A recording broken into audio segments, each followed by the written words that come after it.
Okay. We're live. We're getting there.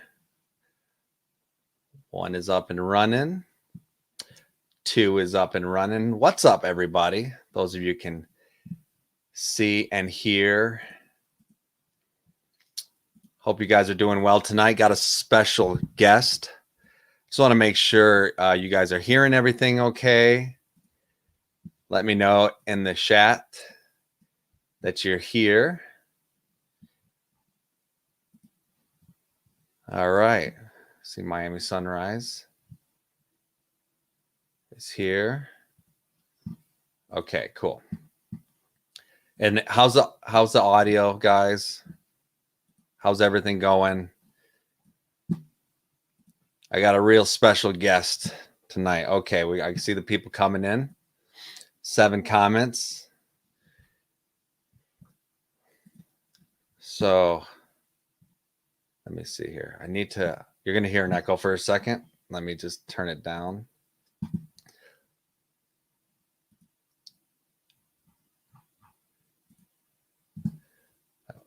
All right. It's looking good, guys. It's looking good. So many. Sounds good. Sounds good to me. Cag's in the house. Audio's great. Okay. We are live on Twitch, Facebook, and YouTube, guys. So this is exciting. Holy cow, so many comments already. So many comments already. So, guys, okay. Welcome. If you saw, you already know what's coming. Oh my gosh, this is exciting. This is what I'll say. Okay. I remember when I was young, I was at a Movie Time Pizza.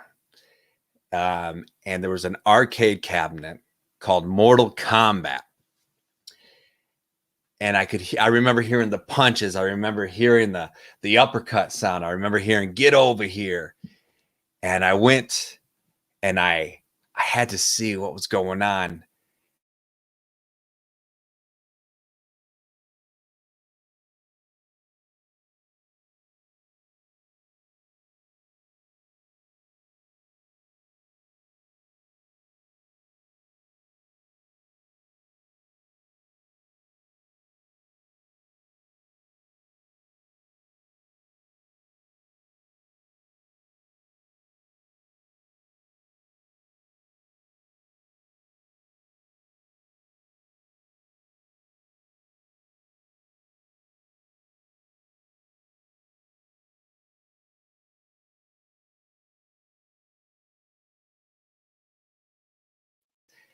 Master Pesina, how are you, man? Hey, brother. How are you, Joe? How's it going over there? Was there no audio on that?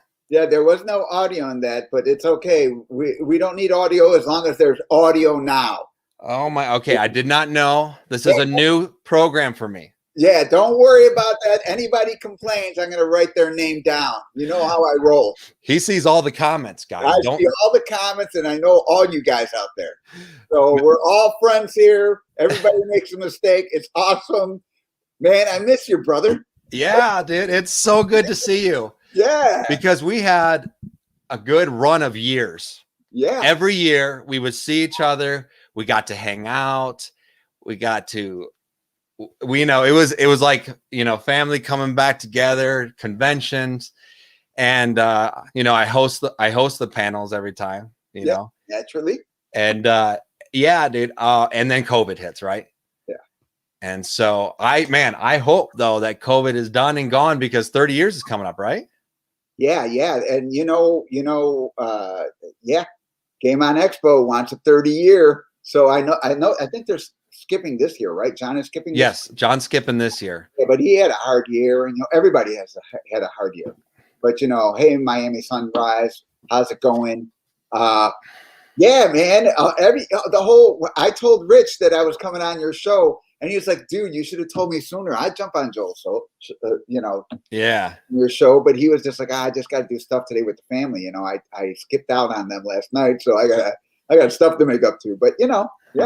Well, it's like I was saying to you. We were texting earlier. I was like, "Hey, if it's just me and you, we got this. Like me and Daniel could talk forever." Yeah. Yeah. And so it's just so glad. I'm so glad to have you on the show. It's not in person, you know. I want to actually before we get going, I kind of want to show this a little clip of what happens when we do get together. Here we go. Let's see if this has audio. Hopefully. What you're feeling, you just gotta believe in what you do. Struggle, you just gotta believe enough to see you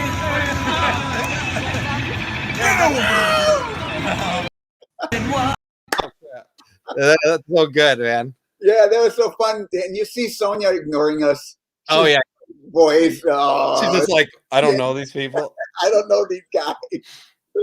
But So, man, yeah, we do goofy stuff when we always get together.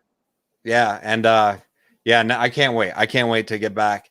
So listen, I want to talk. We want a new Mortal Kombat movie's out. We won't get right to that. You know, my audience has been dying. Every time I stream, they're like, "What'd you think of the new Mortal Kombat movie?" I said, "Man, me and Master Pesina, we're going to talk about it later. Just give me some time." So they've been patiently waiting my thoughts, which I don't think you guys, some of you guys in the chat won't like what I have to say because I know. But we're going to go through it. But for those who might be new to this, to like maybe they're not as old gamers as myself, tell us your involvement in this franchise. It's fascinating.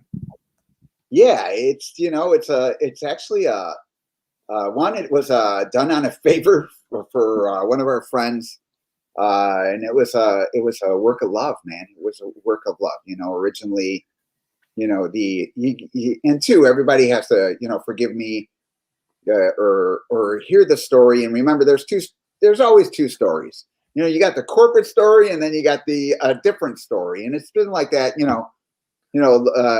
all the time. Look what happened to the creator of Superman. Took him forever to be recognized as the creator of Superman. Same thing with a lot of the other, Stan Lee for a long time didn't get hardly any recognition for his work, and that just happens. But I just got a call from a friend asking if I would help him, create this video game and actually pitch this video game to the company he worked for. It was only going to be 200 cabinets, so it was just all fine. That he was like, he thought, hey, it's 200 cabinets. I will not get in trouble for having my friends help me create this. Right. And so we went and pitched this game, and originally.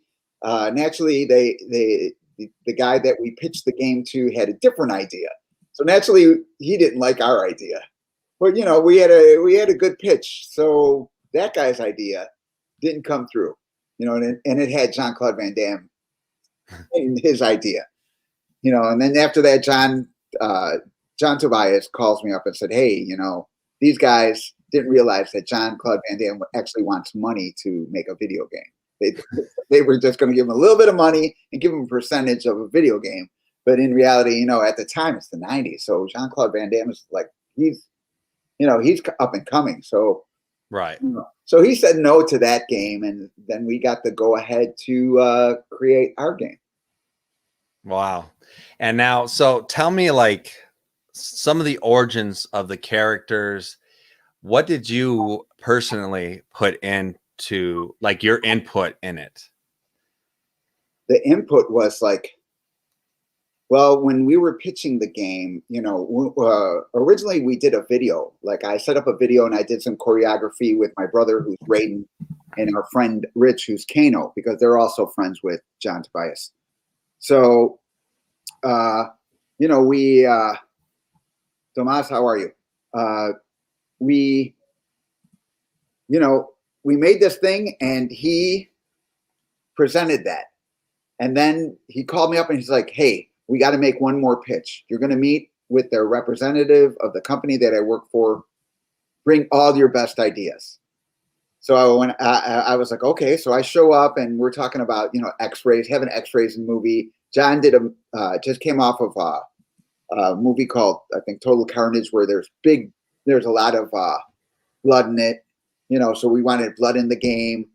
We're just talking about something, but I was just like, "John, we have to change the Japanese ninja into the Lin Kuei into the Lin Kuei. And he's like, what is that? And I was like, it's the Chinese version of ninjas, but they also embrace mysticism, magic with, and it's kind of like a myth. But, I told him about this book. He was like, let me borrow your book. And I was like, I'm like, I collect comic books. So nobody freaking borrows my comic books because they'll come bent, Yeah, exactly.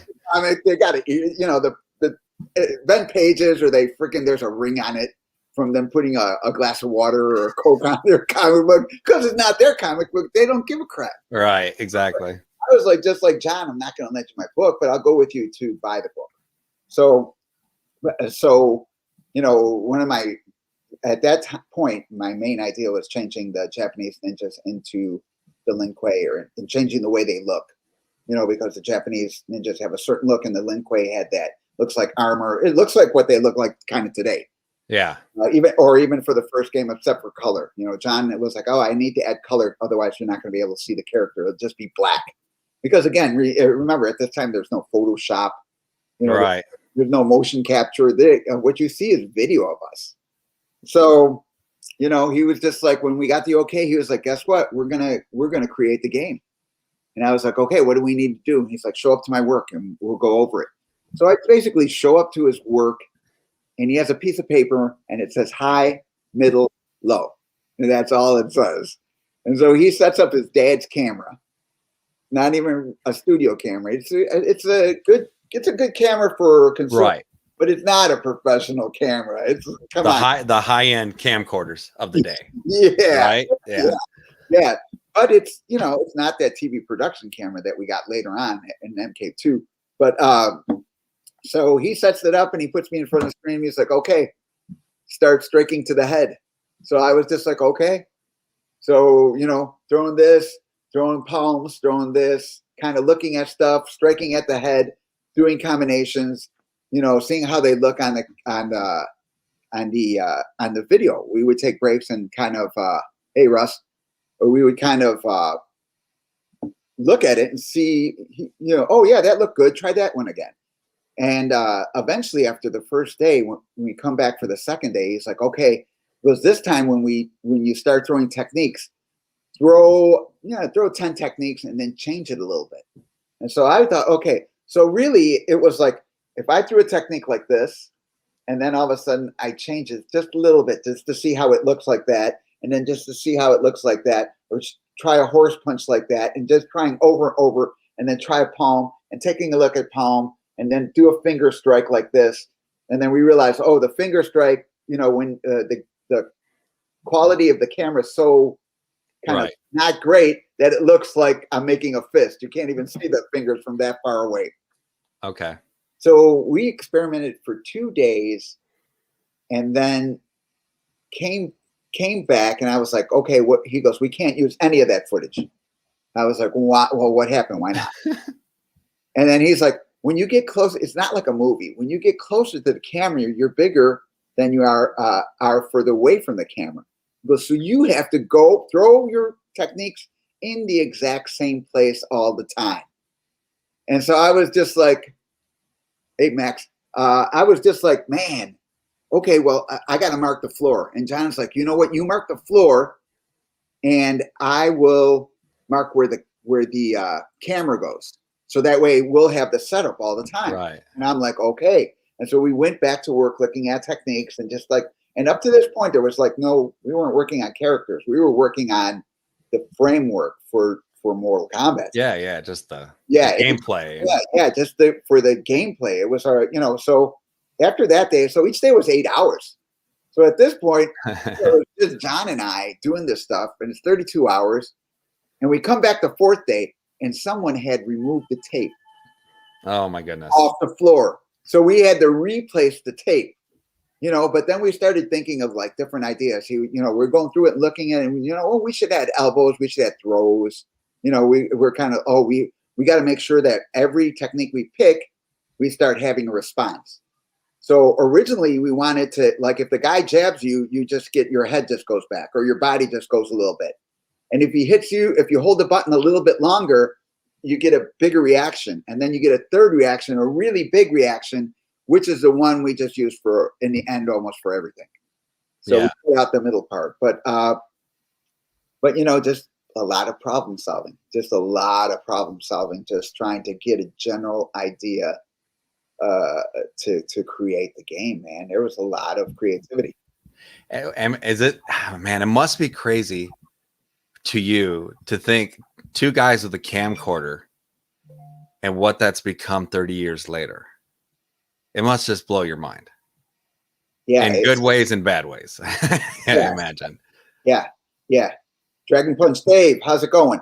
But but two, it was like because it was just John and I, because we didn't have anything for Ed, you know, because he's the programmer, you know, and we didn't have anything to program, you know. It was like just crazy. He was also the boss, which we would call him to buy us lunch or dinner, but in those 6 days that we did the 8-hour days trying to figure out how to create the game, you know, it was just, you know, looking at videotape, doing a bunch of techniques. You know, originally I did the falls on concrete. I told John, hey, you have to get a mat because everybody else was going to come in, you know, because he was like, who else? When we pitched the game, he was like, who else would do this because I can't pay you, but you can create the game with me and use it as credit, even though I don't get credit now, but it's still kind of, you know what I mean? Because it was so low budget, but right. So I pulled in my friends like Hosung and who's Kung Lao, Tony Marquez, Hosung who's Liu Kang, Sonia who's Liz Malecki. You know, all those people were friends of mine that I pulled in because it was basically slave labor, a labor of love, because we wanted to create this cool, you know, we love video games.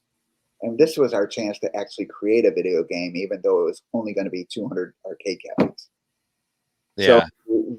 So that, I think that too, that's what really helped us in the end, because there wasn't really anyone direct, you know, me as a martial art guy was doing the movement. There was nobody who was like, hey, do this move or that move. Right.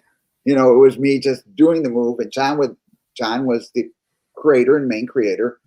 And he was the one who decided, like, oh yeah, that looks really cool. Try to do that. And then I would be like, okay, how do I make that cooler? Right. Or take a look at it and be like, oh, we can't really use that because that doesn't make any sense. You know? Because I wanted to make it like real. You know, when they hit the guy, it had to make it look, the techniques and everything we picked had to look real. As real as it could, because you had so many limitations. Going against you. Yeah. And it's crazy because, man, when I think about the technology that we have today and the cameras and everything, man, like I feel like we went a step backwards. You know what I mean? Like I look at Mortal Kombat, I know people go, oh, it's a dated fighting game. I'm like, yeah, but man, it looks it's so different and so interesting. And like you're playing people, and that's what I want, you know? Yeah, and as for me, excessive exclusive, right? Yeah. Get over here. Anyway, I think that it's only dated because when I see Mortal Kombat like today, the game, the technology has changed a lot, and the art has gotten better because of the technology. But still, the main core of the moves is everything I created like 30 years ago. That has not really grown. Right. I don't know if it's just because they don't want it to grow, or I think it's more like the bigger cogs want to be the ones. Oh, I created Mortal Kombat. No, dude, I didn't see you in the room with John and I 30 years ago creating Mortal Kombat. That's, you know what I mean? I know that they contribute it, or they co-create stuff, but it, you know, that creator label's so loose. Yeah. It is really, really loose. Well, I'm glad that like there's like that I'm able to, because I have done several interviews with you, and you got to get your story out. And I'm always like, I just want people to understand like this, you are Mortal Kombat. You know what I mean? And obviously John Tobias and but man, you contributed so much, you know, and I'm always afraid of like what question I should ask, because I don't want to step on toes and I don't want you to say anything, but it pisses me off, man, that you don't get the credit that you deserve. And Yeah. it, Yeah. and you know what? We shouldn't hold the bitterness, right? And hopefully you don't. But I would love for people to know that, hey, man, this game that we all love would not be here if it wasn't for Master Pesina. That's what I want people to know. Yeah, thank you. You know what? Sometimes I get a little bitter, but I can understand. You know what? For one, guess what? Oh, we let an outside source create ideas for this billion-dollar franchise that we don't own a contract on. Two, the guys who are in charge of it right now, you know, John and Ed. Oh, we forgot to tell you, Warner Brothers, that these other guys helped us create the game. You know how much trouble they would get in? They would never work in this industry ever again if they had. So you know, they need, you know, they're downplaying and stuff like that. You know, unfortunately, what I have is one of those things that maybe happens on somebody's deathbed. You know, when they're dying, then they just want to be at peace. Oh yeah, I forgot to give credit to Danny for helping me out, because basically that's what they did. They didn't go audition. No, he called my mom's house because he knew me. You know, he did martial arts, and I'm his friend. He asked me for a favor. You know. Yeah. It's crazy. Yeah, you know, and it's just like, and then there's the, you know, the aspect of just like, hey, you were a part of something that was huge. You probably, it was a chance of a lifetime too, you know, even though, you know, you might not get credit, but man, like how awesome was it? And how awesome is it that you can still, like, people are still playing this game. Yeah, it is really awesome. And you know, as you said, you know, John really spearheaded this game, and you know, Ed did do the programming, so they deserve credit too. You know, and just little things. I saw somebody mention that you know, the Jewel Smasher. You know, because originally I was going to the original character is Michael Grimm is based off of Daniel Rad from Iron Fist Kung Fu. That was the original. When we were pitching it to Ed and Midway, that's where it was. Then Ed had the idea to bring in Jean-Claude Van Damme for a different game. It wasn't going to be a one-on-one fighting game. It was going to be a scrolling game where he went up levels and he beat him up game, because that would make more quarters. Because I totally understand that. You know, that's going to make more money, because Jean-Claude Van Damme at that time in an arcade game is going to make a lot of quarters. But when that like changed, you know, and Ed was like, hey, Ed didn't say anything because I think he was afraid of me, because again, I don't work for the company. I'm like a loose cannon. You know, I give everybody crap. That's just the way I am. You know, that Johnny Cage personality that you see, yes, that is the kind of the way I am. Sorry. But John was just like, you know, hey, we want to do some Jean-Claude Van Damme things in this game. And I was like, no, John, I'm not doing that. You know, even though I pay for a Jean-Claude Van Damme movie, I don't think his martial arts are really good. You know, just between us. And again, I'll spend money on his movies. That guy deserves it. You know what I mean? I'll support his butt, but really, I'm like, oh, I'm not, unless you're paying me $1 million, I'm not going to really friggin' Jean-Claude Van Damme, or, you know, if you give me, you know, a couple $100,000, I'll let him beat me up. But you know, I have my price or whatever it is. But John was like, just like, I'll buy you a extra large pizza. And I looked at him. I'm like, tonight and tonight. And I was like, okay. I go, only today.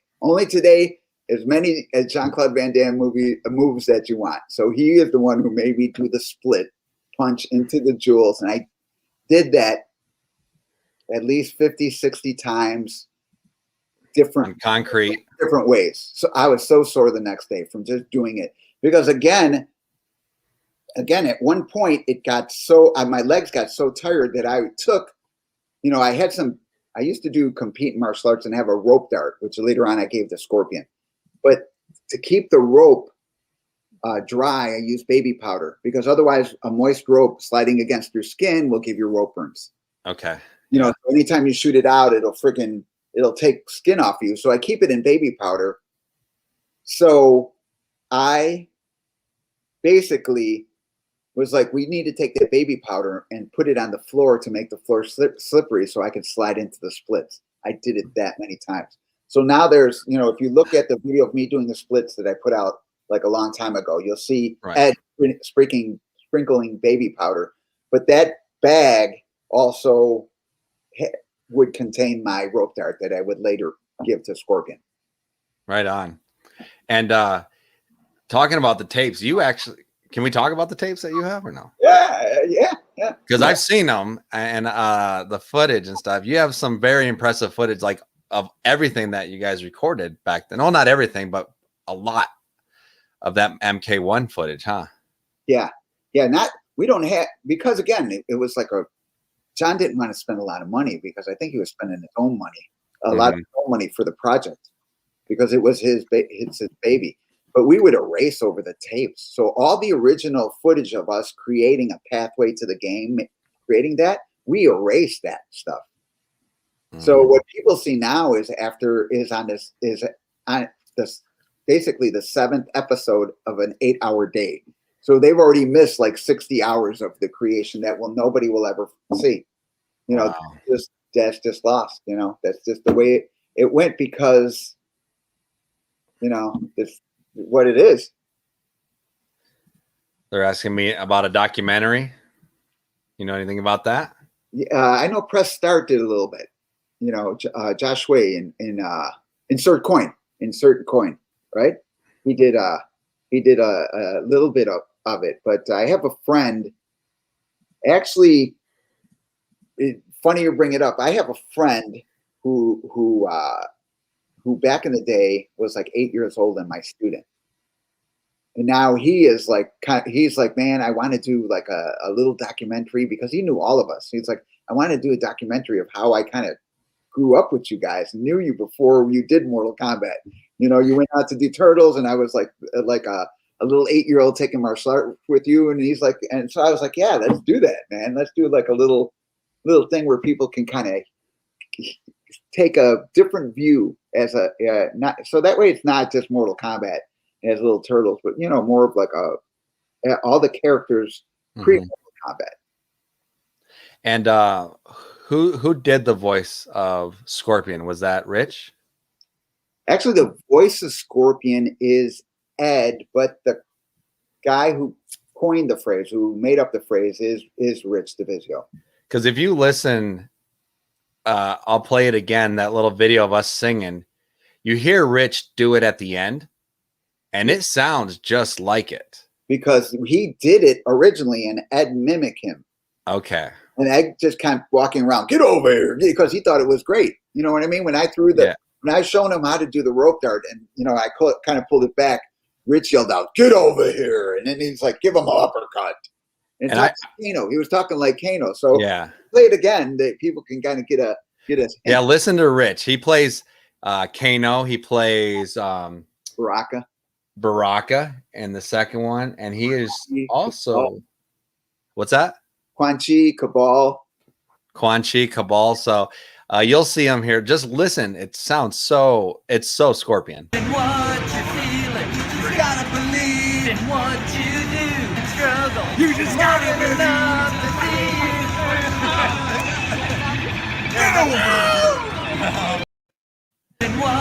All right. That sounds just like the arcade, right?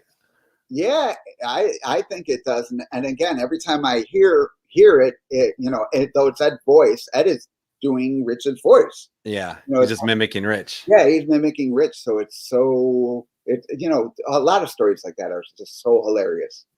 You know, it's so much fun making, you know. And so tell me, we are going to get into our thoughts on the movie, I promise. But, you know, there's a lot of people who probably haven't watched some of our interviews. So I'd like Daniel to talk about what it was like seeing just combat fever everywhere. Like, what was that? When did you know, holy smokes, this is big? John was testing the game on Super Bowl Sunday. And he rolled the game into a local arcade. And he was just like, hey, it's a Super Bowl Sunday. Hardly anybody's going to be in an arcade. He looked around and hardly anybody's in the arcade. So about I would say a little bit while later, a couple hours later, the guy calls, hey, there's something wrong with your game. So John is stuck going out to see what's wrong with the game. So he gets there, he's looking at the game, everything's good, and he's just like, man, everything's he's inside of it looking, everything works. He's like, wait a minute. And he opens the coin box and it's full of quarters. So what happens is when the quarter box gets full, the game stops playing because it can't make any more money. Gotcha. So he empties it, and he's like, and then he's looking around. He's like, man, but there's not that many people in here. A couple hours later, he gets another call. There's something wrong with your game. First thing he comes out, opens the quarter, it's full again, and then he's just like, oh my God. And he looked around, and there's hardly anybody in the arcade but people were just going crazy for it. And he was like, but there's nobody here, and there's nobody around the game when I come in. So it was just, he called me, oh my God, this happened, and this is going to be awesome. So yeah. I remember when I heard Get Over Here for the first time, and it was just, it's a life-changing I'm not even kidding you. It's a life-changing moment for me. Like, as far as like, I was so like, oh my gosh, what is this? I knew that this game would be a part of my life forever. Never did I know that I'd be like, I know you personally. Like that blows my mind. But like, I knew that there was something special right here, So what do we got here? Joe, really quick. Yes. Johnny Cage's power comes from what happened was, because we were mixing mysticism with this combat, John was like, think of a cool way to throw a projectile at a guy. And so I was just like, how do I was like, what? Remember Egg Chen in Big Trouble in Little China? He reaches behind him and pulls out magic from his 9 demon bag or something and throws it at that thing that comes out of a hole. You'll come out no more. Yes. So that's where I got the idea. So if you really look at it, you'll see him reach behind and he throws it just like Egg Chen. So that's why. Oh, okay. His power is really alchemy. Okay. Oh, I gotcha. Yeah. It's probably, his power is really alchemy. So that. Daniel, I got some people who want to say hi to you. You know these guys. Come on here. Oh, hi. Hey, you guys are getting big. You guys are eating too much. Get in there. Hey, how are you? Hi.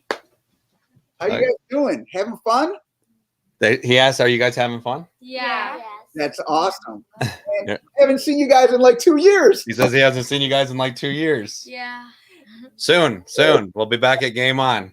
All right. Well, say thank you. What?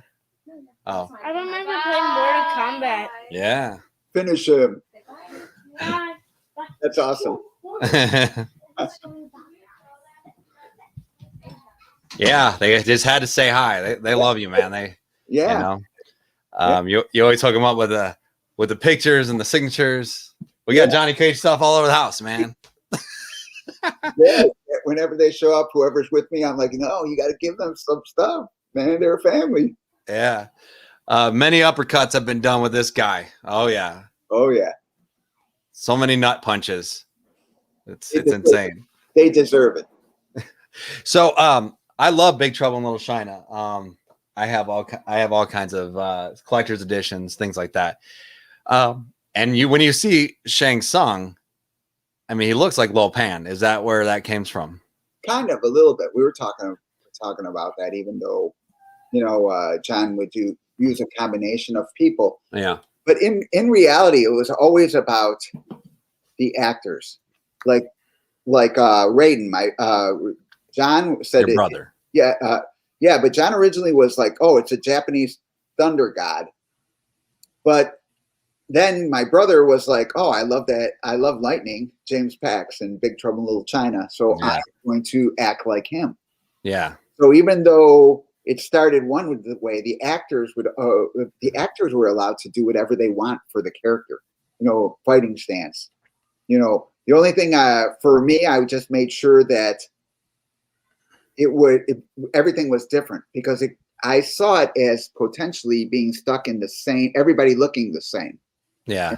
And I didn't want that. I was like, John, we can't have that. Everybody has a different personality. So we're going to have to tweak everybody to be a little bit different. So if you really look at one, everybody's technique is just a little bit different. Right. Which is part of that, you know, the part of what I, you know, was basically John asked me to do, you know, make everybody look different and make sure that everybody, you know, what works. So make sure they're not wasting time and doing techniques that you know won't work in the game. Yep. And someone wanted me to ask you, what is Raiden saying when he does his torpedo? Like, I can't do it. I don't know what Raiden is saying during that, but I could tell you how that came up. Yes. So during one of sorry, taking a lot of time, but during one of these things, in the early days when I'm jumping up in the air, you know, they're going to sweep, and I got to jump up and out of the way and then land. But the whole thing is, if I jump too high, the shading of my head got too dark. So we had to keep the same shading to make it look like, you know what I mean? It can't be like, oh, the light is making your head, top of your head look darker. It's not, you know, it's different.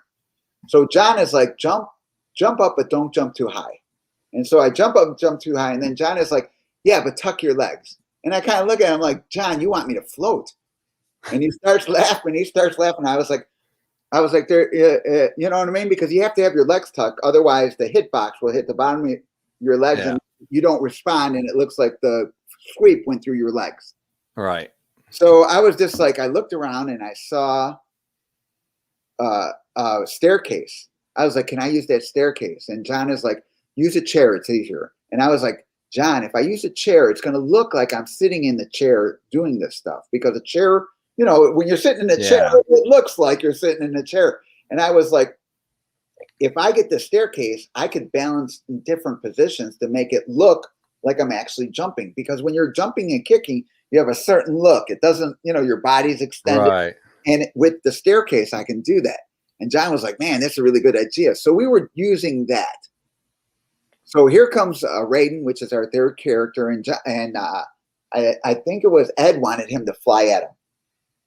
You know, so Ed was like, stand on the floor and extend your legs, hands like you're flying, like Superman. And I was just like, we shouldn't really do that because his feet are like this. And everybody knows when Superman flies, he points his toes. It's in every freaking comic book. Right. So we can't, we got to make it look real. So I was like, let him balance himself on the stairs. So sorry, guys, it's going somewhere. This story is going somewhere. That was great. That was great. So we slide this out and Carlos gets on it, you know, gets forward a little bit, trying to figure out his balance and realize he's got to move a little bit forward to pick up his legs. So he moves his body forward, and when he picks up his legs, he smashes his nuts. And he's like, oh, like that, and he goes down. But that, oh, John and Ed and me just kept ribbing him and going, no, oh, every time we fly, no. So I don't know if he says anything, but that whole thing came from my brother smashing his nuts.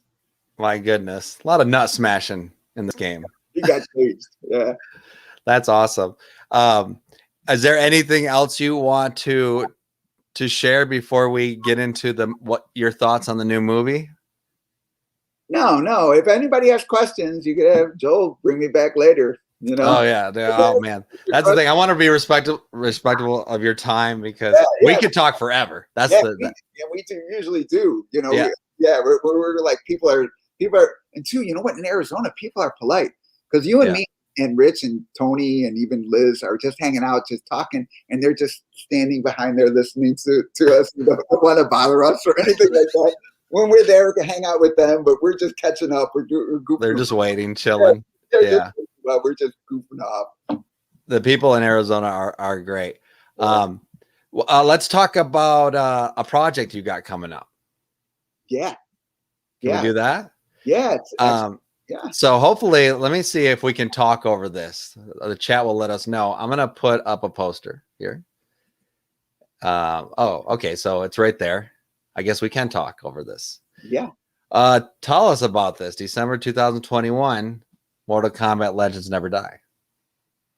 So it's a fan film. It's a fan film.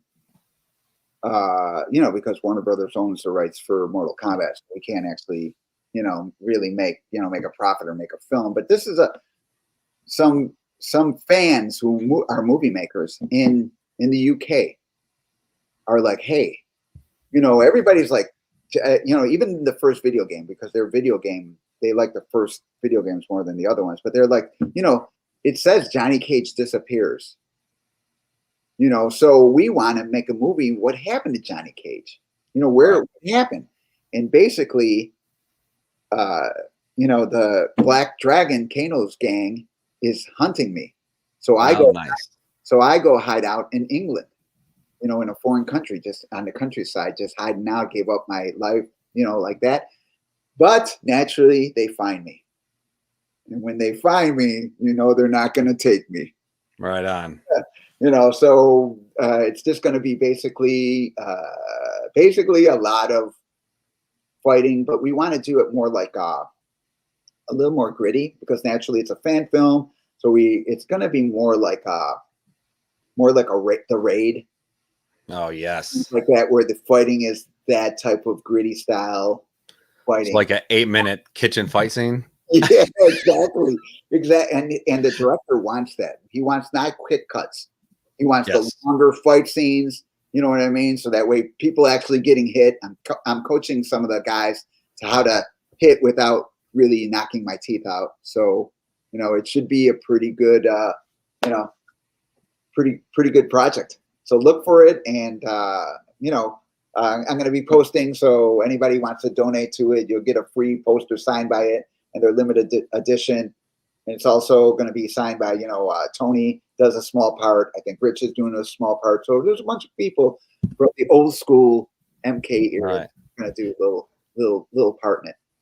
You know, I've met, I think everybody from the old school except for Ho Sung. So you got to make that happen by the 30 year. You got it. I just talked to him like 2 months ago, and I told him about Arizona, and he's like, "Is it a good time?" You know, because he's a movie producer, and he's like, "I don't go anywhere because I don't need the cash, and you know, I don't want to go anywhere unless, you know, he's like, I don't want to go anywhere unless you're going, because he knows that we have a good time." All right. So I told him, let's do Arizona, and he's like, okay. He goes, if they bring me in, he goes, I'll do it. All right. I'll talk to John too. Yeah. You know what I mean? Yeah. Okay. So awesome. Why don't we just take a couple questions from the chat? If you guys have any questions for him before we're gonna get into the Mortal Kombat movie. I've been holding it in. You guys have asked me every single stream. You've been insanely patient. You all want to know what I think about the Mortal Kombat movie. And boy, do I got some things to say. Yeah. So let's see. Do we have any questions? Captain Retro's in the house. Johnny Cage is always my go-to character when Joel beats me up in Mortal Kombat. I would love to see in the chat how many people have been beaten by me. How many punches served? I remember we were sitting, me and Daniel were sitting there, and a guy came up and he introduced himself as the Super Nintendo World Champion of Mortal Kombat 2, I believe. You remember this? Yeah. And I said, "Oh, you're the world champion. Let's do this." And I just smoked him. Yeah. And I turned around and said, "I'm the arcade champion of Mortal Kombat 2. Nice to meet you." Oh, so good. He was like all proud, and in the end, he was. Yeah. Yeah. It's good for him. And he was with his girlfriend too. That was even worse. I hated to do it, but it happens. It happens. So is there, anybody got any questions? There's a lot of people watching. I can't, man, this is insane. Thank you guys, everyone. We're on 3 different services right now, which is kind of cool. First time I've done that. Wow, but I was like, cool. Master Pesina deserves it. You know what, really quick, I want to mention that I recently started doing a little bit of Twitch. Yeah, you told me this. And man, it is so difficult. And everybody thinks like, oh, I'm just going to go and do a podcast or I'm just going to go stream. No, it's way more sophisticated than that, man. There's pre-production, then there's the production, and then there's post-production. Yeah. Man. And then you got to find a good mic. And I don't know what a good mic, so I wind up buying like 5 different mics until I find one that I know I can actually do. And then I'm looking for a camera and a wide-angle camera, and this angle, this and that angle, that. Man, dude, my hat's off to you because, too, it's the COVID, man. We relied on people like you so much to keep us entertained, or you know what I mean? It's like, holy cow, Facebook too. But it was just it is so difficult to do what you're doing and to keep talking, because sure, I could talk like this, but then I don't have to really talk to anybody until my next interview. But right. Freaking every episode, be on it and make sure everyone's flipping kind of happy. Yeah, that's how it's crazy, man. When COVID hit, my work went up 3 times the amount because people wanted to know about this and that and streaming and how to do videos, all kinds of stuff, man. But yeah, you have a Twitch channel, huh? Yeah, it's good. Master D Pesina. I'm gonna get back to it. I took a little break from it. Just because of the rules of COVID are changing. I had to attend to my school a little bit, but I'm gonna get to it. So look for Master D Pesina because I'm teaching rope dart on there. So you can learn how to make a practice rope dart and learn, Scorpion's weapon by Scorpion. Yeah, I see you upload classes you're giving with people. It's so cool. That's in Chicago? Yeah, that is in Chicago. Okay. But back to me, MrMassproduce201. We are, myself, John, my brother Carlos, Rich, Tony, who's Kung Lao, and Liu Kang, Hosang. We were friggin' all would go to the movies together when we were younger. Pile in my car and go to the movies. And sometimes whenever they had like a Ralph Bakshi movie, Lord of the Rings, we would go, or even when they had that, what was it? Not Jason and the Argonauts. Yeah.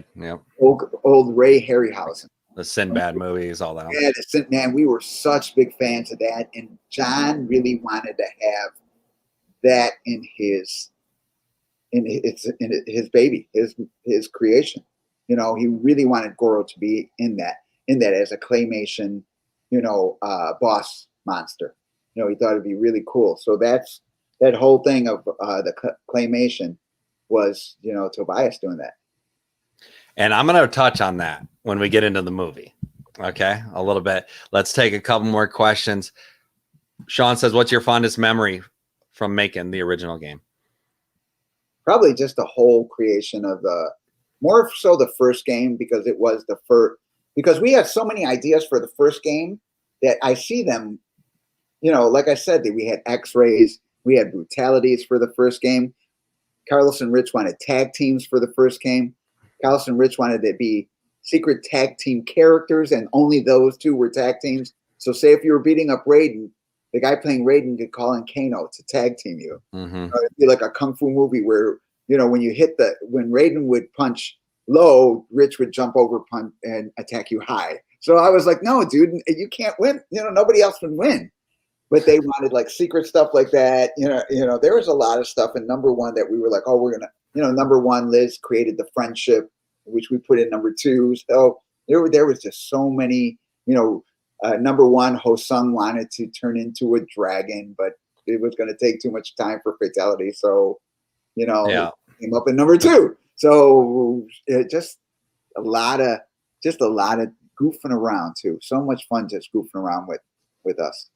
And if you guys go, maybe some of my moderators can post the links. We have hours of interviews with me and Daniel and all the gang, and there's tons of stories that you guys can get your juicy hands on. This is a donation that came in. Says, thank you for being part of my childhood, Master Pesina. Never thought as a child I'd be in a live stream with Johnny Cage. Wow, thank you so much. Thank you, Bones. And that's the thing. Keep this going, man. We got to keep this the channel going, because, like you said, people really, we reached hard times, and we realize the value of the creative people, whether not only you, but everybody who's tuning in, you know, they could be doing other stuff, you know, they can be, you know, out doing stuff like this, but they decided to join us. So thank you guys too but let's keep it going. We, you know, Radical Reggie, him and I, when COVID hit, and my buddy John, we decided we were going to stream for everyone every Saturday night. And we did that faithfully the whole period of COVID. Man. Every Saturday night. And we're not just talking 1 hour, 2 hours. We're talking 6 hours, 8 hour streams till 4 a.m. And the people you see here, Bloody Bones, Ken Masters, Super Boo, Mr. Toon, they were in there. These guys, you know what I mean? They are fans. And so I know you are a very well loved man, sir, and it's awesome to have you. It's an honor to have you here. So we're gonna move on. Let me see. Hold on, really quick. Bloody Bones. A lot of the costumes were like Johnny Cage's costume came from my closet. I still have the shoes, and I should have pulled them out. I have the shoes and the belt still. I also have Raiden's belt. Can you fit in those spandex still? Man, I don't even have those spandex, but there's no way I'm fitting in that. No, you know, I used to work out like crazy to make weight to compete. So yeah.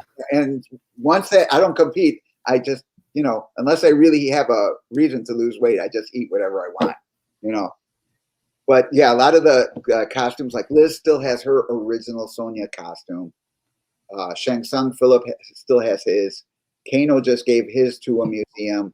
I recently gave the original Scorpion mask to a museum, has that piece. So, you know, there's pieces still that are out there, but there's a lot of it is gone. I heard that when Midway sold the game to Warner Brothers, they threw all the costumes that they had in a dumpster. What? Yeah. Yeah. Because they didn't see any value in it, you know, because it wasn't really associated with them. So there. And then the shades are, somebody sat on them after Mortal Kombat 1. Oh, okay. I thought you were gonna say at a con or something. No. We did, after filming Mortal Kombat 1, John wanted to use the shades for something else, and so when he put them down in a chair, somebody came in his office and sat on them. So we had to go hunt down a new pair for number 2. But that's. We haven't talked about number 2. Yeah. You want to get into that? No, next show. Okay, we'll do number 2 again. We should get into the movie, huh? We should get into the movie because I think you and I are going to be at about the same page. Okay, so naturally. So okay, I guess let's. Why don't you start us off, and then I'll kind of just. What are your thoughts on something? Give me a topic, and we'll start from there because we could go a million ways with this. Yeah. Generally, I thought for the most part, the actors did really, really well. They well-deserved with the acting part. I was really impressed with, when I saw the first fight scene, I got excited. I really got excited. It's all downhill from there. I'm just kidding. Yeah, I'm kidding. I'm not though. For me, it was a slow down hill. Just because, you know, I had I know they're rebooting and stuff like that, but there's still stuff that I was just like kind of like, you know, I didn't like that the non-Asian characters could not fight.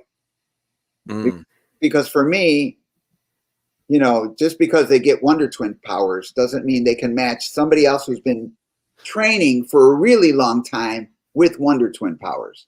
Right. I mean, so the Wonder Twin powers would negate each other, but you know, the bad guys have been training their whole life in martial arts, and the non-Asian guys have been it didn't look like they knew hardly any martial arts. There's no way they're going to match up. You know, and I was just like, when the Asians had their fighting sequences, I was like, cool. But then when they're Caucasian, I was like, oh my God, what the hell? Couldn't you freaking get some actors who actually know some martial arts? You know, you let the other actors know martial arts. Why not pick the other? You know what I mean? It was just, yes. So for me, that was really disappointing. To one of the disappointing parts.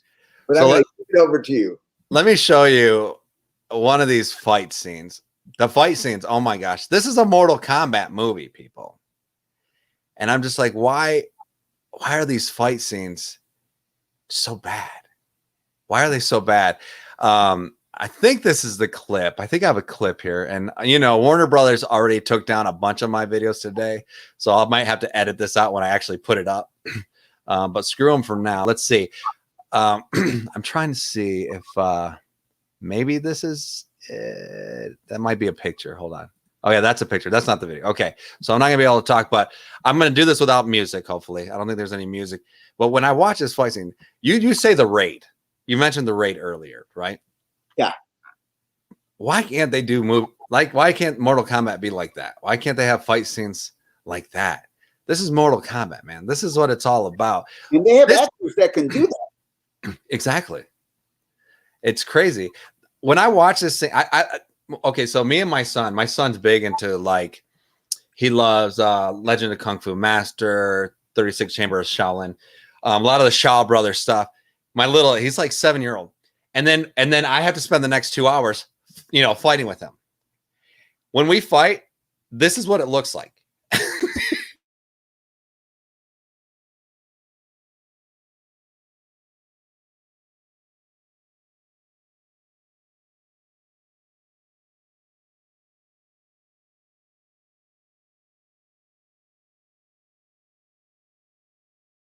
Okay, I know I'm slamming it pretty hard, but let me remember Big Trouble in Little China when they tell him not to look at it, and then he looks at it and he had to wash his yeah, put the eyes in the water. That's what I have to do right now after watching.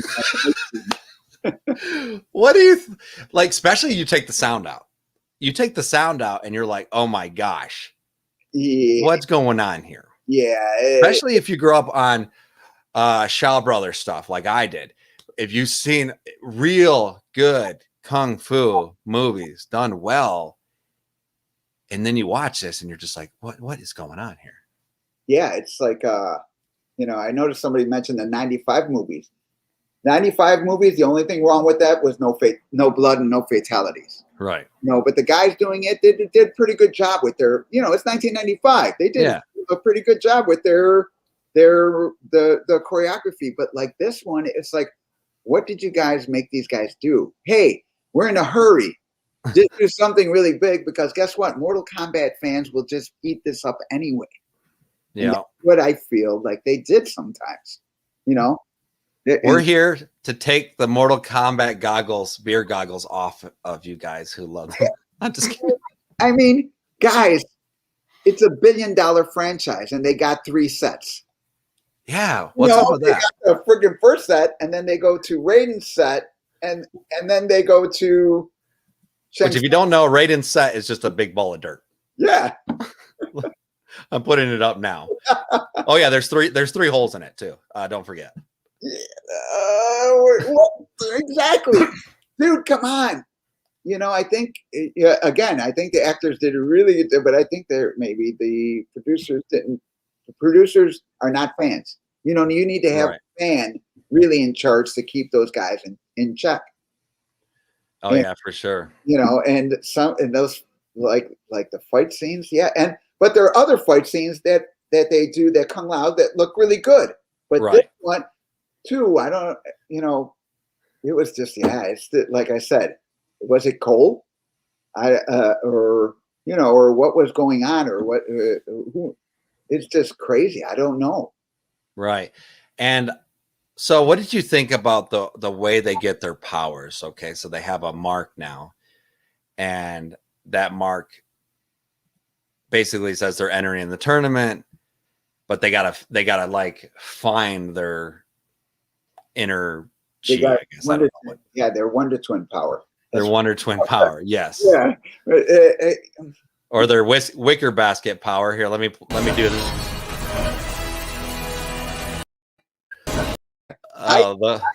I say Warner Brothers ran out of money. Didn't want to spend money, so they just got Aquaman's costume and put this on. Because from far away from me, it looked like Aquaman's. Yeah, but worse. you know.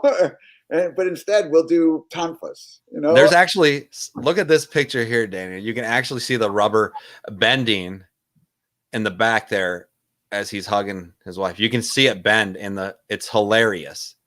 You know, he's just wearing a rubber suit. Like, yeah, Aquaman suit. He's rushing come on. from one set to the other. You know, but again, that is, you know, I could. Okay, if they want to get their power like that, that's okay. That's okay because there were so many other things that were not okay.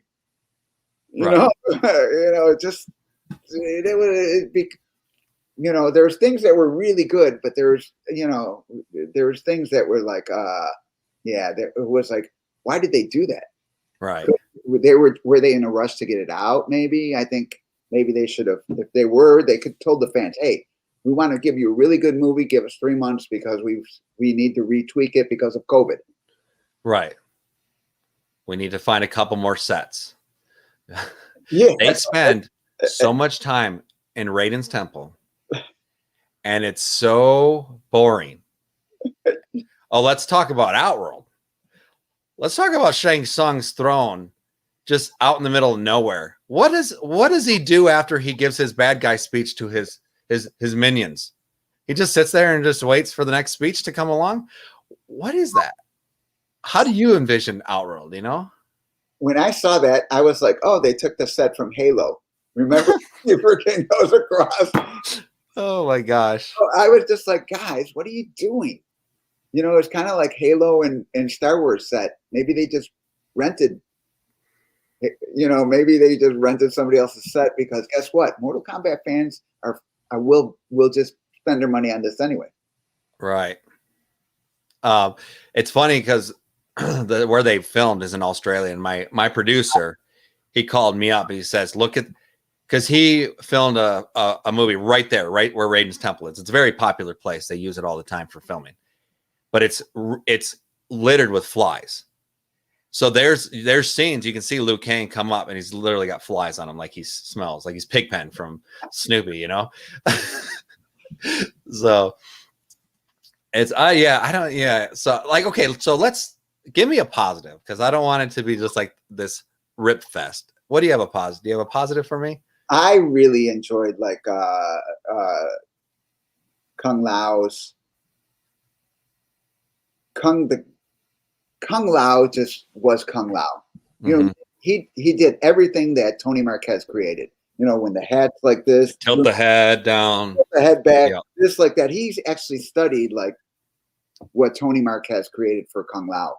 So when I saw Kung Lao, I thought it was, you know, I was like, this is awesome. I was like, he is exactly acting like the real Kung Lao, like Anthony Marquez. You know, it was really cool. And I liked the, you know, even though I thought the scene was short with the fatality, with the buzzsaw, I like that they've used the buzzsaw. So that was really, really good. And again, I really enjoyed the fact that they made Sub-Zero so ruthless. You know, he killed the cold-blooded child. Yeah, he's cold-blooded because guess what? That's what he is. But they went ahead and ruined it by keeping Cole's wife and child alive. I mean, he doesn't have any qualms killing anybody, and then he keeps them alive. He brings them to continuity, people. We need continuity. Yes, you hit such a good point. Like, totally out of character. What would stop this man who has just brutally killed a child and a mother? Yeah. Why would he not? Why would he? You know what I mean? It doesn't make any sense. Yeah, and brutally, right face to face, putting his face right in front of them, you know, and doing that to them. Man, that was literally, that was some cold stuff. Yeah, like I love that. That first scene is just so great. I felt like that was a whole different production team. Yeah. And then they're like, here you go, stuff for the trailer, we're out. And then a whole new crew moved in. I don't know. Yeah, but too, when Scorpion appeared at the end, the dead Scorpion appeared at the end, that was really, really, really cool. I thought that was good, though. I don't know if it was, yeah, that's freaking awesome, you know? But yeah. I don't know if it was just, you know, I thought the Cole actor was good, but I don't know if they maybe let him do too much, you know, Right. When he fought, it lacked. When, you know, Scorpion and Sub-Zero fought, it did not lack. And I just didn't think he had any business being in there. You know, they made they made his character too weak. And that's not the fault of the actor. We're not dogging any of the actors here. They have to do what they're told and what they're given. Because they're under contract to do that. But I think that there maybe were too many, like you said, maybe they had different crews. Maybe because of COVID, you know, they had other people coming in and taking over and really didn't look at what happened in the past. Well, I think the guy was a first-time director, if I remember correctly. Like, Why do that? It's a freaking Mortal Kombat movie. Put your best foot forward, people. Let's put a new guy in it. Yeah, it was that part really pissed me off because I'm like, dude, you know, he's a first time. No, this is not a first time franchise. People have been waiting for this movie since 1995. You know? Yeah. Oh yeah. You're and then you're gonna be put in. Is he related to somebody? Somebody's son or somebody's cousin or something, nephew? Because really, who would even think that?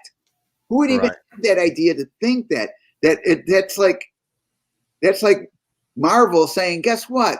We're going to have Iron Man, but we're not going to get a director who knows what who's had experience. Yeah. You know, we're going to get some guy out of film school or something. Yeah, and then let him do whatever we want. We won't even supervise him because we trust him so much. Oh, because he's my nephew. Yeah. What the heck? I actually had a scene. It's the Jax and Reiko fight where every cinema like things you don't do, cross the 180 rule, all these things that you and a lot of people I've heard people complain about the editor. I'm like, no, those decisions are made on set, dude. That's the director and the DP. If they're not shooting this right, it's, you know, and the scripting, there's a lot of continuity errors in the film. To me, it did feel like just a little bit of a lazy film to me. And that's, you know, even lazy script writing. I felt like, okay, so, you know, you just come across Liu Kang in a desert. Okay, sure, why not? It's a huge desert, you know. What's he doing out there? They don't know. He's just out there getting some sun. I don't know. When a real writer might go, what if Shang Tsung's trying to fight? They overhear it. There's a battle going on. They run up on the fight, stuff like that. You know, I just felt like there were some lazy decisions, to go. You know what? And this stuff, I agree with it. It is lazy because it gave us a great opening scene. Mm-hmm. So we know that there was potential there. Yeah. What happened? You know what I mean? You showed that. Oh, and two, with the director, you showed that maybe he could do a good job. But what happened to the rest? Why was it? You know what I mean? Maybe we'll find out in the combat cut, a director's cut or something. Maybe there's a story behind it. Maybe they're going to come out with 3 special editions, because guess what? Mortal Kombat fans will buy all of them. Yeah. And then they got their cash grab. This is going to be like, buy the new pack, get Liu Kang's new costume for $9.99. Oh, guess what? He doesn't have a belt for another $5.99, you could buy his belt. Well, I imagine that because I couldn't find any reason for like Reiko to be in the movie, or some of the other people they like. Cabal, I understand, but like the throwaway characters, there's other throwaway characters, unless they're DLC characters that they're going to pimp out later. Yeah, I think that for me again, and to this is only my opinion and my bitching, but they should have just did what Marvel did. And each story has their own story movie, and then in the end, make it 3 series. It's so brilliant, your idea. Like, even though it's Marvel's idea, you're 100% right. Yeah, then at the end, have a 3-series tournament. That's like, so what?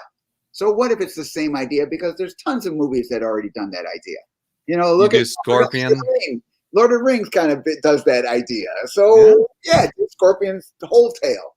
You know? And again, it is, you know, it is like they should have a fan on there, or they really need, you know, even though I don't get along with them lately, they need John Tobias on there to fucking slap the shit out of these guys. Could I swear? I'm sorry. Yeah, you're good. You're good. No, you're good. Yeah, you know what I mean? Because this is his baby. I know that Ed gets the co-creator too, because he is the guy who programmed, the lead programmer, and he's also was our manager. You know, so he should get that. But really, creative wise, and you know, no disrespect, but he did say no at the first pass of Mortal Kombat, and he went with his own idea. So they should have had John on the set, just slapping people. You know, you want to do, what was your idea? Slap. Wake up. That's not Mortal Kombat. Here's a comic book. Wait, you want to make a movie with no tournament? Oh, you want a rated R movie it's rated R because of just cuss words every 5 minutes and not fatalities? Exactly. Because they could change it, but you can't, you know, when people go to see, I saw Star Wars. I love Star Wars. I love every single Star Wars movie because I love Star Wars. Right. So a lot of people are like, oh, guess what? I didn't like Star Wars because I wasn't surprised.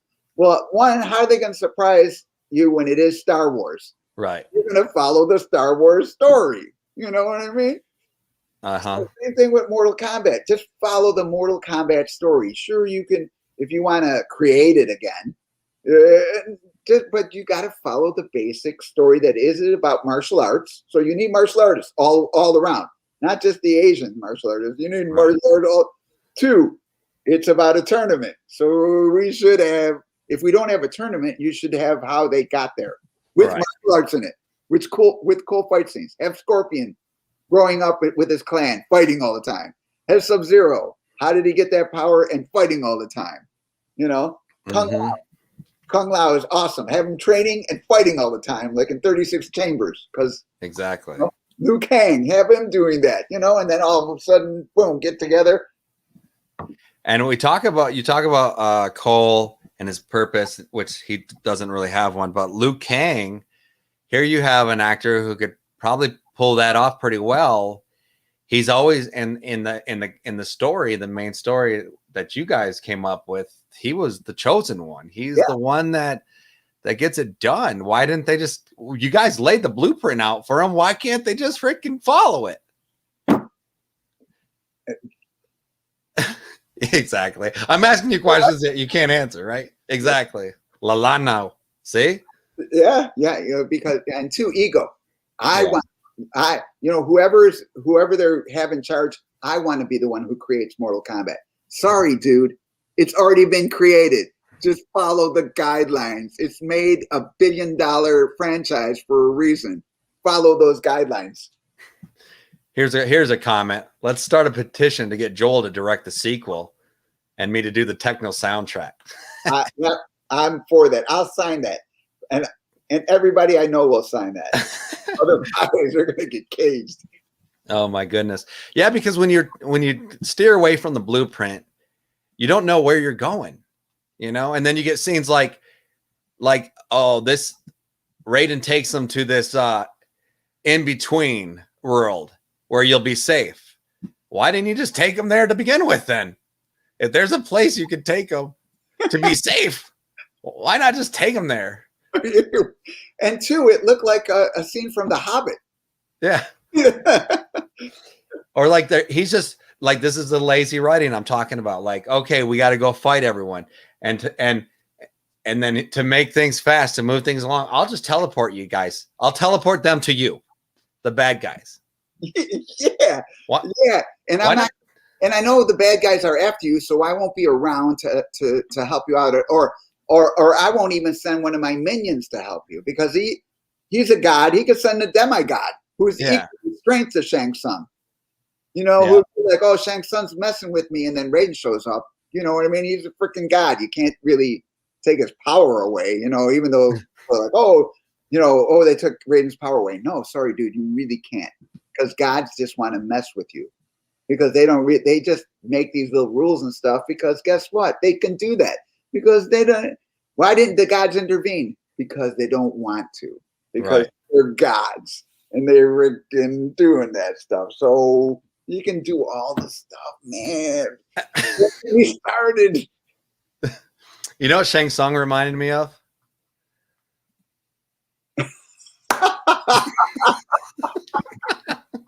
But that's badass. Give him the makeup. That would be badass. Oh yeah, At least that would make sense. yeah, exactly. You know, everybody loves Kiss. Mm-hmm. So that's good. Oh my goodness. So I did like. There's one part I did like, and that was when, because I felt like it. It was when Sub-Zero is really brutal. You know, too. He's still in character, and he takes off Jax's arms. Right. Yeah. Like I like that scene. I And then did. he just throws him down, and it felt dirty and gritty a little bit. And two, I like the fact that even though Jax didn't know martial arts, Jax would not give up. Mm-hmm. Like he knew he was done. You know, from the first thing he knew, but he wasn't like whiny, sissy, running away or anything like that, or you know, doing that like somebody else I know in the movie did. But he was like, okay, so what? I know this guy's going to beat me, but you know what? I'm going to try to get my licks in. Yeah. The actor did really good with that part. You know, he was, my hat's off to him. That was a well played part because guess what? Sub-Zero in the movie is a badass. Right. You know, in which everyone should have been a badass because how did they get to the tournament if they weren't the chosen ones? Exactly. And Eddie Murphy, the chosen ones. Well, apparently you can just kill a chosen one, then become one. No, they're gonna put a metal plate on his eye because they didn't really kill him. I don't think. Oh, you think they'll bring him back? Well, you know, Shang Tsung has that line at the end that's like, yeah, whatever you kill, like you make. I don't know. I don't even remember.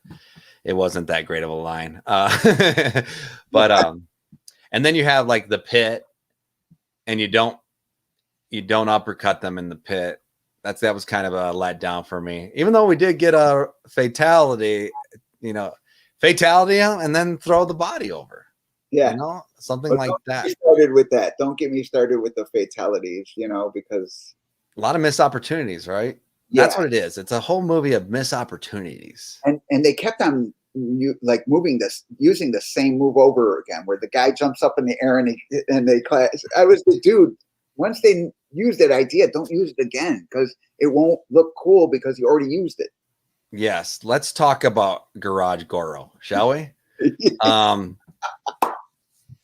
Okay, so for me, even in the last movie, I still feel like I still feel like they've never made a Goro as terrifying as you guys did with clay animation. Why is that a thing? Why is that?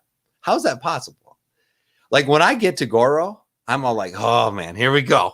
I got to do this, you know? I hate Goro, man. He friggin', you know, he's easier to beat with Scorpion, but yeah, I wanted to beat him with all the characters. And guess what? No, you got to be super good. It's so tough.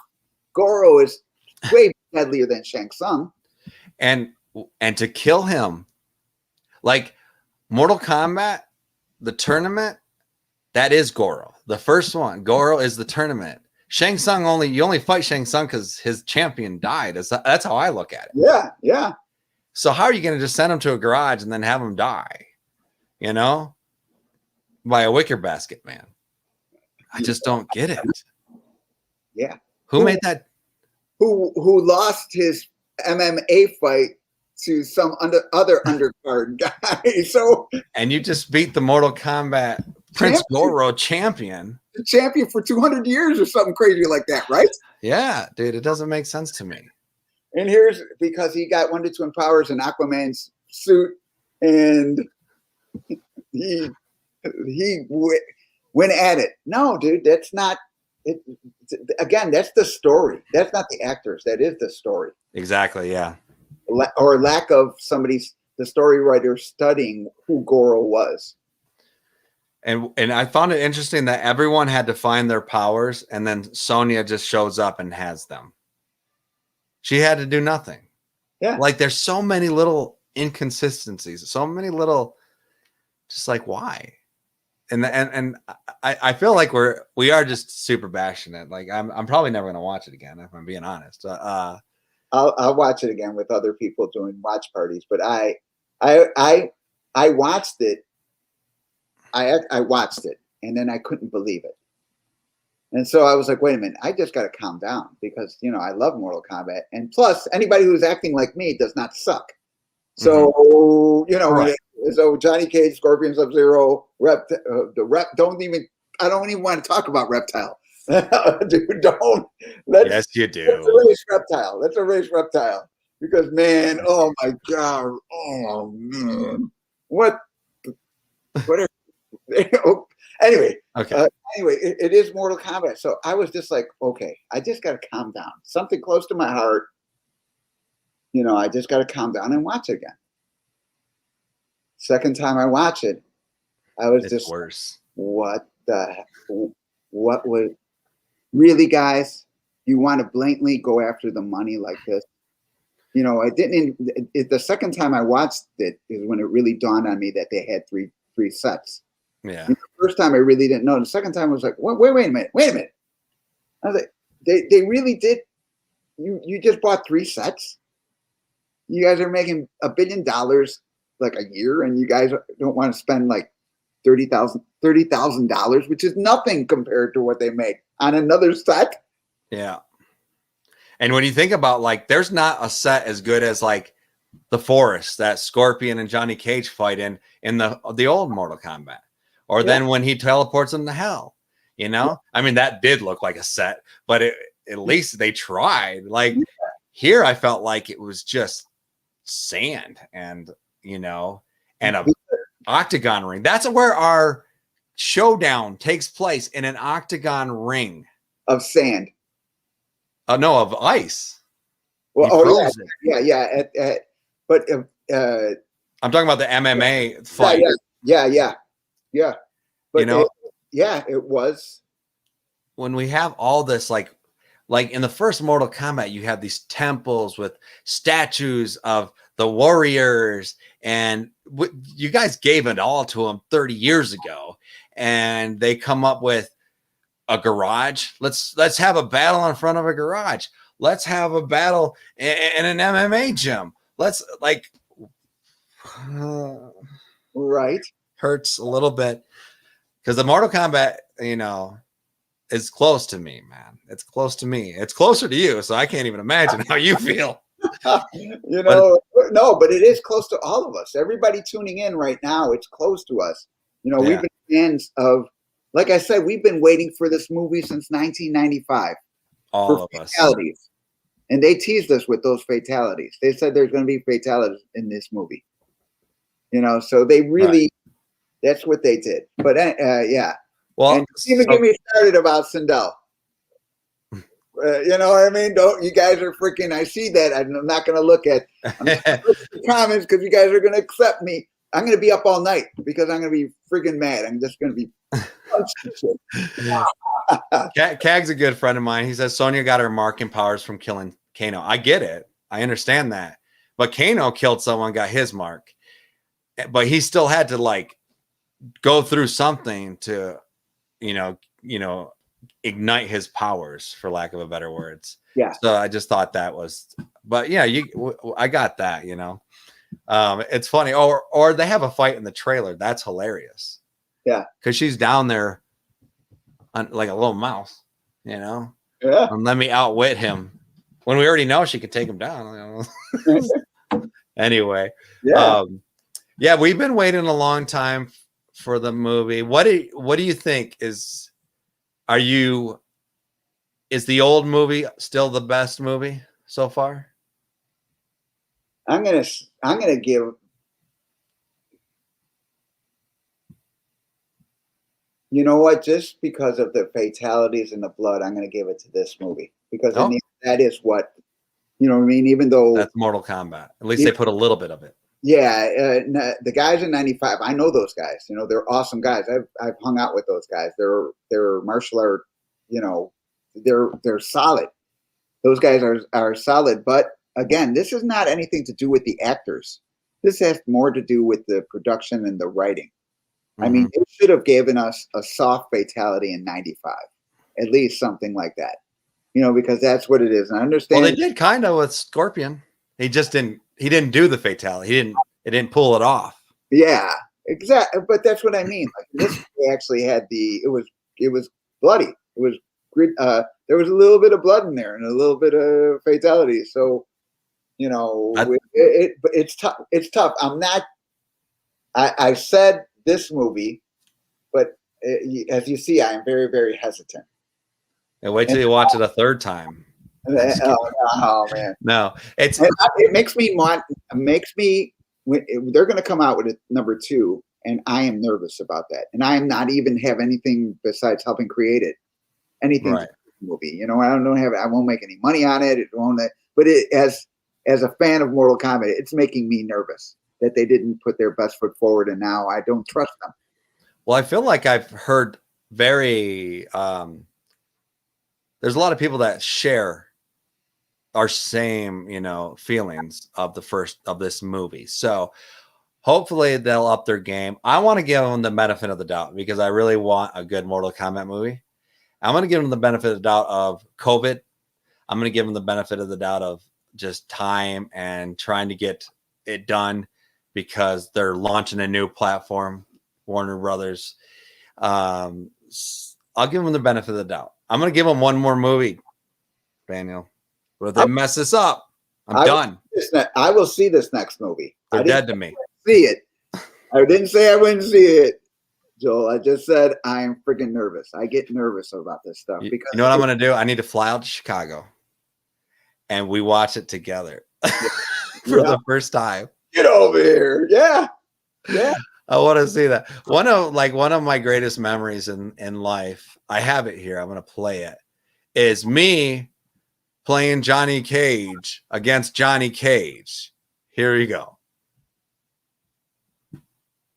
Oh, this is the one where you kicked my ass. Yeah.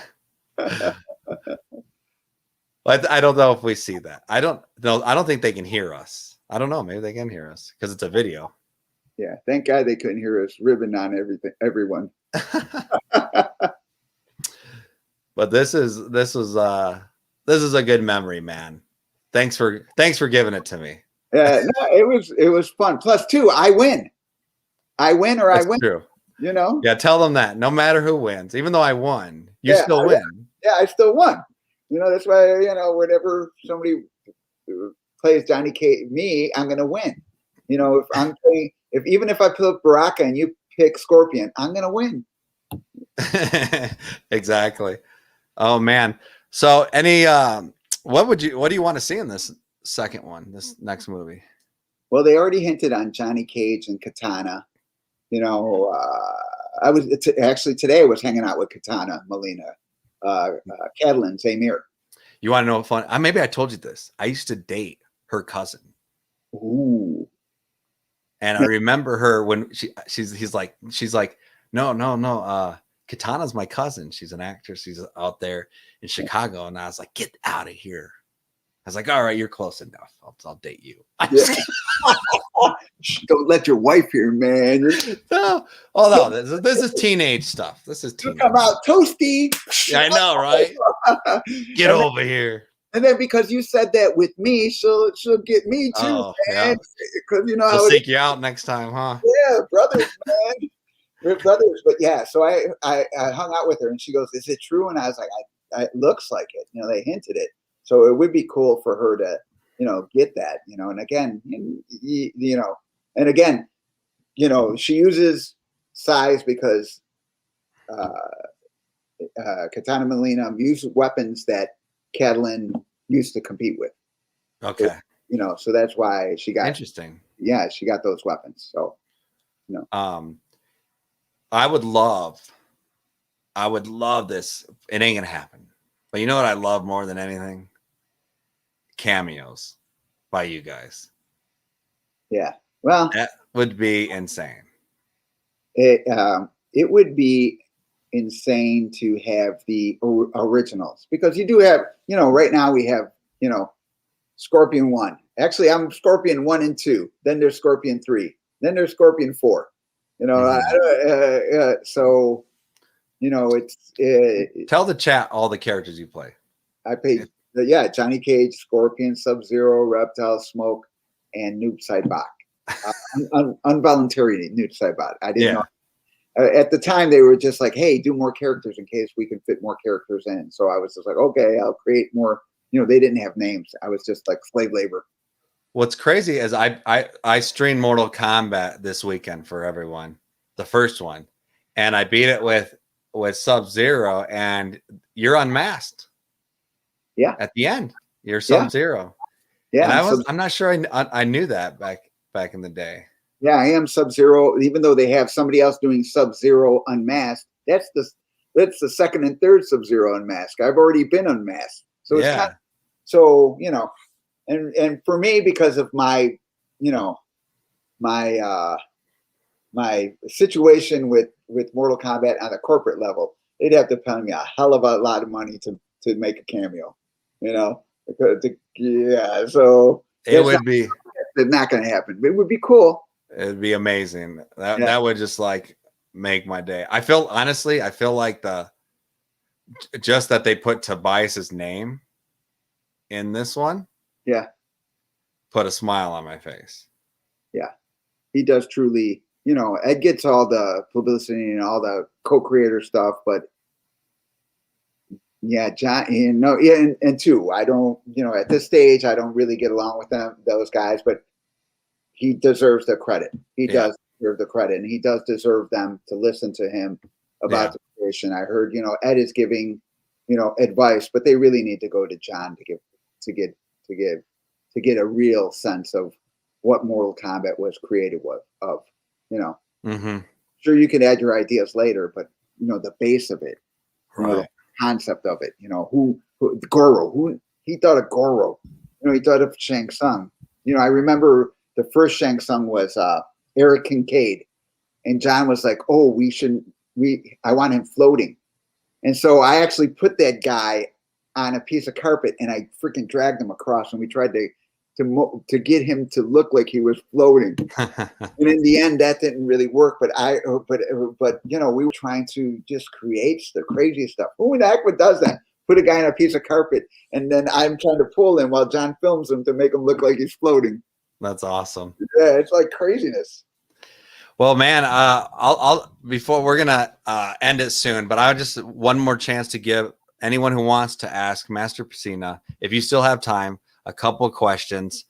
I'm so thankful that you're generous with your time. You're able to come on the show. And next time we'll talk about Mortal Kombat 2. Yeah. You know. No, thank you guys, and thank the people listening to us, because you know, without us, you know, collaborating, it wouldn't be, you know, just like Mortal Kombat. Without everybody collaborating, there would be nothing. So without this, you know, without everyone here, there would be no show, and the show must continue. Yes. And so any questions you guys have about it can be a Mortal Kombat 2 question too as well.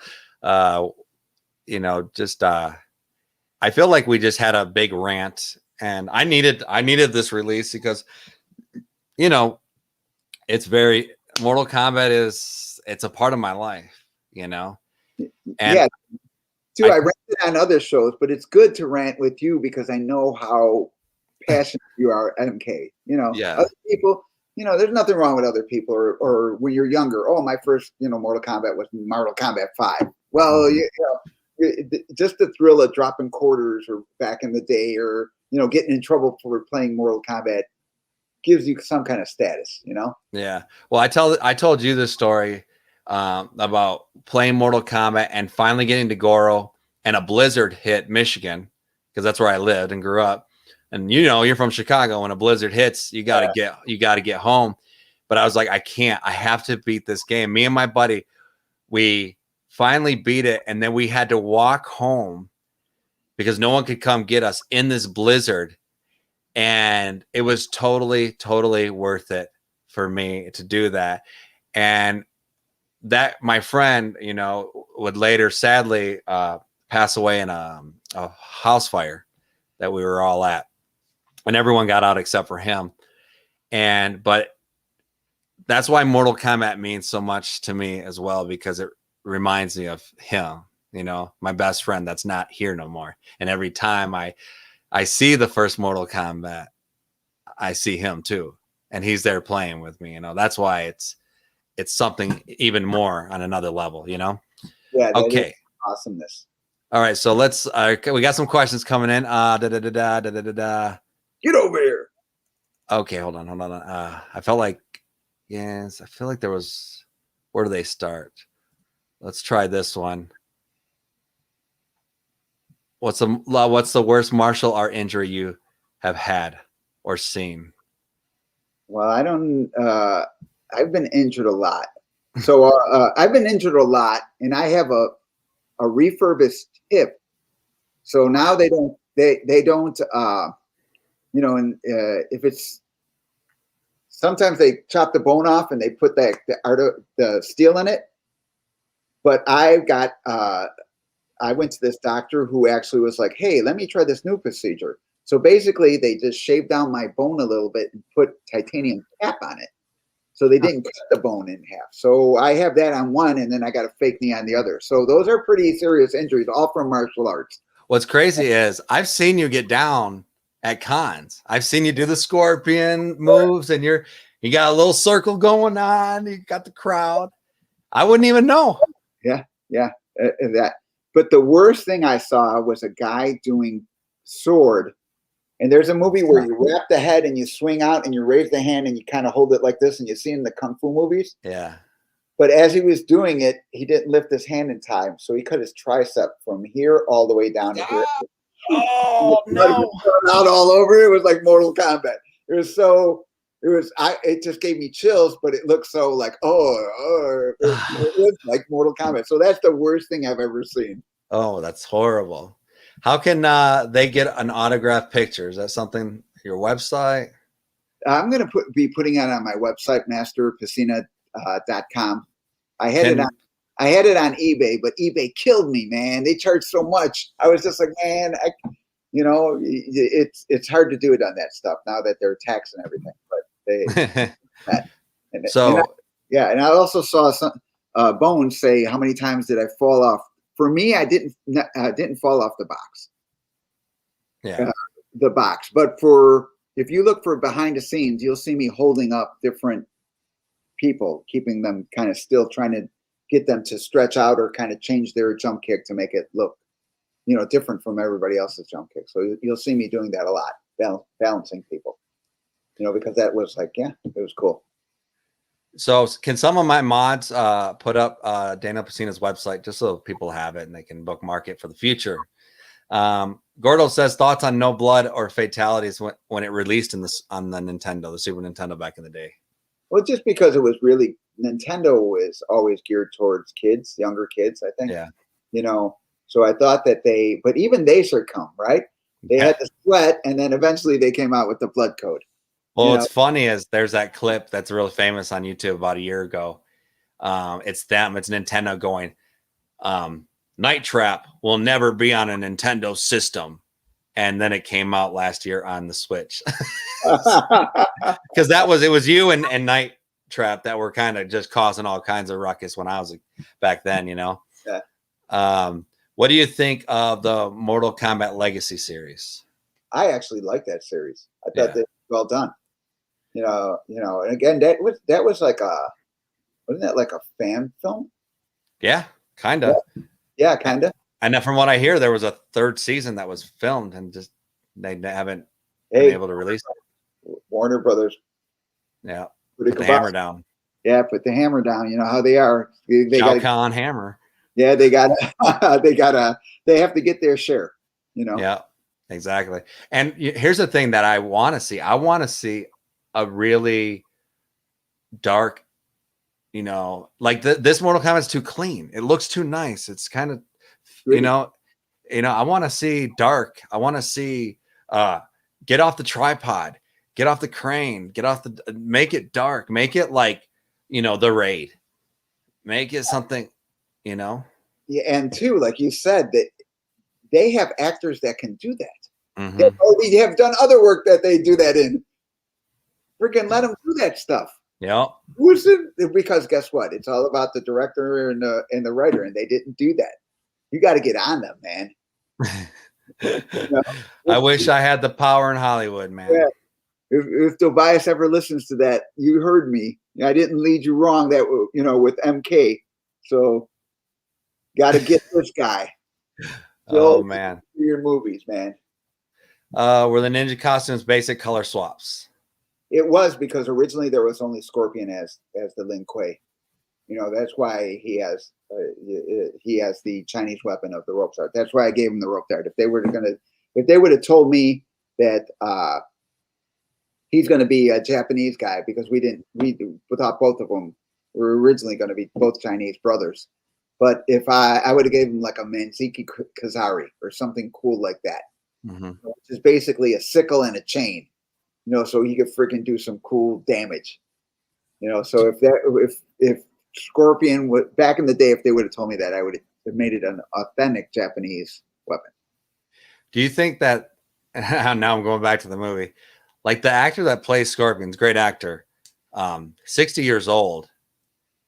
Did you think they shot themselves in the leg for future Scorpion stuff? I don't think so. I think he's still. I'm 62, so I'm not saying. No, but so I think that he can do a couple of other. Because in the game, he's quite young. It seems to be, but he is. But the way they have him coming back now, I think they'll do good if they. He could. I mean, he is the best part of the movie. Yeah, I'm not gonna lie. And Sub-Zero, yes, yeah. I would agree. Those two guys are really. Sub-Zero did really good. Like that was great. Yeah, they can't kill him off like that, man. But again, I think he's all right the way they have it now. It doesn't have to be, because again, if you look at him, they're older. I would give him that. Radical Reggie has a question for you. Oh, Reggie, what's up, man? Hold on. I gotta go get my sunglasses.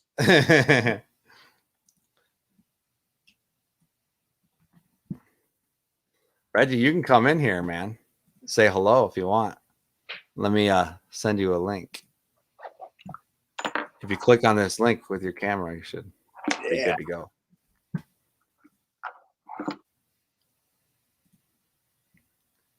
Where we got? Oh yeah, look at that. Every time Reggie streams, right behind him is a picture of Johnny Cage behind him, man. Oh, that's cool. Every Saturday night when we're streaming. Okay, let's see any more, and then we'll wrap this up. It's going fast, kids. You guys, everyone is loving the stream, though. There's, golly, I haven't had this many people watching, and I don't know how long. This is great. Yeah, it's good we get together. It's a Thursday night. It's a school night, guys. So, all right. Well, I think we're good. I appreciate you taking the time to be with us. I don't even know how to shut this comment down. Here it is. It's always brightens my day just to hang out with you, to talk with you. And I know, man, if I get a movie that hits, we got some plans, me and Daniel. We got some shenanigans. Yeah. There's going to be some stuff going on. I just gotta get one that hits. You know what I mean? Who knows? Maybe this next project. But man, I appreciate you. You're the only Johnny Cage. I always say that. You're the only Johnny Cage in my book. There's no other. There is no other. So thanks for having me. And my favorite fatality is when I created Sonya's Kiss of Death, because I created that, and that's my favorite fatality on it. Because I see one last question. Got one in. Finish him. There it is, man. Thank you guys for being with us tonight, and we'll see you next time. Bye-bye. Guys.